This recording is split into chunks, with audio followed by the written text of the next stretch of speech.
Welcome to the রিমিস mini blog chapter 1। তো আজকে সকালবেলা ঘুম থেকে উঠেই আগে নিজের জন্য এক কাপ কড়া করে ব্ল্যাক কফি বানিয়ে নিয়েছি, কারণ আজকে হচ্ছে গিয়ে আমার লাস্ট এক্সাম কলেজের। ইভেন আমার গ্র্যাজুয়েশন কমপ্লিট হয়ে গেল, আর কোনো পড়াশোনার মধ্যে নেই, কোনো ঝামেলা মুক্ত আমি।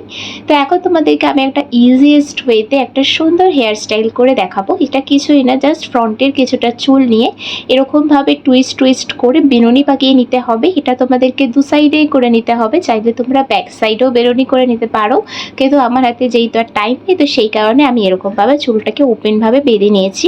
তারপরে ব্রেকফাস্টে ছিল হচ্ছে দই চিড়ে, তো সেটা খেয়ে এখন আমি বেরিয়ে পড়েছি কলেজের উদ্দেশ্যে। আজকে মনটা একদিকে ভালো আবার একদিকে খারাপ, যে কলেজ লাইফটাও দেখতে দেখতে শেষ হয়ে গেল। আর কখনো কোনো বন্ধুদের সাথে দেখা হবে না, আর কোনোদিনও কোনো ক্লাস হবে না আমাদের। তারপরে বাড়িতে এসে লাঞ্চ করে নিলাম, আর লাঞ্চের পরে আমার একটু খেতে ইচ্ছা করছিল হচ্ছে গরম গরম মিল্ক কফি।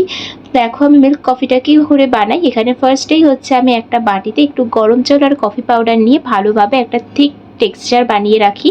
সেটাকে হচ্ছে দুধটাকে গরম করে নেওয়ার পরে সেই টেক্সচারটাকে দিয়ে ভালো করে একটুখানি ফুটিয়ে নেওয়ার পরে 5-7 মিনিট, এটা খুব কড়া হয়। আর দেন এখন আমি তোমাদের সাথে একটা রেসিপি শেয়ার করব, সেটা হচ্ছে কাপকেক রেসিপি, যেটা আমিও কিন্তু ফার্স্ট টাইম আজকে বানাচ্ছি। তো এখানে আমি যেই পেস্টটা বানিয়েছি সেখানে দিয়েছি হচ্ছে সুজি, ময়দা, চিনি আর হচ্ছে ম্যাঙ্গো আর হচ্ছে একটু দুধ। সেটাকে দিয়ে ভালো মতন করে একটা থিক পেস্ট বানিয়ে নিয়ে এরকমভাবে কাগজের কফি কাপের মধ্যে সেই পেস্টটাকে দিয়ে একটুখানি গ্যাসের ওভেনে আধ ঘন্টা মতন ভালোভাবে বেক করে নিলেই আমার কেক রেডি হয়ে যাবে, যেটা খেতেও খুব সুন্দর ছিল। আর তারপরে রাত্রে ডিনার সারলাম। তো চলো, that's it for today, tata.